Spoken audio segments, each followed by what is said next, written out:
FIFA president Gianni Infantino প্রায়ই বলেন রাজনীতি থেকে ফুটবল নাকি অনেক দূরে, কিন্তু আমরা কি আসলেই তা বিশ্বাস করি? একদমই নয়। ফুটবল এখন আর স্রেফ কোনো খেলা নয়, এটা পরাশক্তিদের সফট পাওয়ার আর হার্ড পাওয়ার প্রকাশের সবচেয়ে বড় রাজনৈতিক হাতিয়ার। বিশেষ করে 2026 সালের এই বিশ্বকাপটা এমন একজন মানুষের ডোমেইনে হচ্ছে যিনি পুরো পৃথিবীকে দেখেন স্রেফ লাভ ক্ষতির চশমায়। হ্যাঁ, মার্কিন প্রেসিডেন্ট ডোনাল্ড ট্রাম্প, তার কাছে ফুটবল কোনো প্রগতিশীল শক্তির বিজয় বা গণতান্ত্রিক মরুদ্যান নয়। তার কাছে এই সুন্দর খেলাটা হলো স্রেফ একটা সম্পদ, চুক্তি করার, অর্থনৈতিক আধিপত্য বিস্তারের এবং আমেরিকার ভূ রাজনৈতিক প্রভাবকে নতুন করে সাজানোর চূড়ান্ত এক প্ল্যাটফর্ম। আসলে মাঠের পারফরমেন্স দেখে বিশ্লেষকেরা শুধু খেলোয়াড়দের দক্ষতাই মাপেন না, বরং এর মাধ্যমে সমাজের ভেতরের আসল চেহারাটা বোঝার চেষ্টা করেন। উদাহরণ চান? বেলজিয়ামের কথাই ধরুন। জাতিগত আর ভাষাগত দিক থেকে গভীর বিভাজিত একটা দেশে তাদের জাতীয় ফুটবল দলটিই যেন একতার একমাত্র প্রাচীর।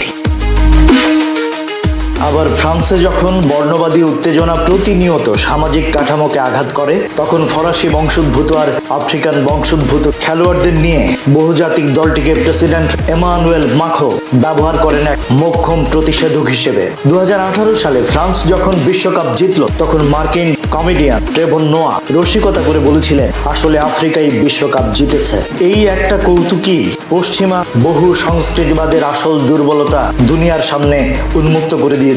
অবশ্য বিখ্যাত ফুটবল লেখক সাইমন কুপার একটা দারুণ সতর্কবার্তা দিয়েছেন। তিনি বলেছেন, টুর্নামেন্টটি উপভোগ করুন, কিন্তু এটাকে খুব গুরুত্ব সহকারে নেবেন না, কারণ একটা সফল টুর্নামেন্ট কোনো প্রেসিডেন্টকে ক্ষমতায় টিকিয়ে রাখতে পারে না, কিংবা রাতারাতি কোনো সমাজকেও বদলে দিতে পারে না। কিন্তু কুপারের এই সংশয় সত্ত্বেও ফুটবলকে ভূরাজনৈতিক চালের হাতিয়ার বানানোর খেলা কি বন্ধ থাকে? একদমই না। দল হেরে যাওয়ার পর বিশ্ব নেতারা যখন একে অপরকে সান্ত্বনা দেন, সেটা আসলে সমর্থকদের ক্ষোভ কমানোর এক ধরনের কূটনৈতিক বড়ি মাত্র। আদতে ফুটবল গভীর রাজনৈতিক শত্রুতা প্রকাশের মাধ্যম। 1985 সালের ব্রাসেলসের হেইসেল স্টেডিয়ামের সেই রক্তক্ষয়ী দাঙ্গা আমরা ভুলে যাইনি। এমনকি ইউরোপের শীর্ষ ক্লাবগুলো যখন টাকার লোভে ইউরোপিয়ান সুপার লিগ করতে চাইল, তখন যে তীব্র রাজনৈতিক বিরোধিতায় সেটা গুড়িয়ে গেল, তা কিন্তু খেলার প্রতি ভালোবাসায় নয়, বরং রাষ্ট্রীয় স্বার্থ সুরক্ষার তাগিদেই করা হয়েছিল। 26-এর বিশ্বকাপে আমরা এমন এক ট্রাম্পীয় লজিকে প্রবেশ করছি,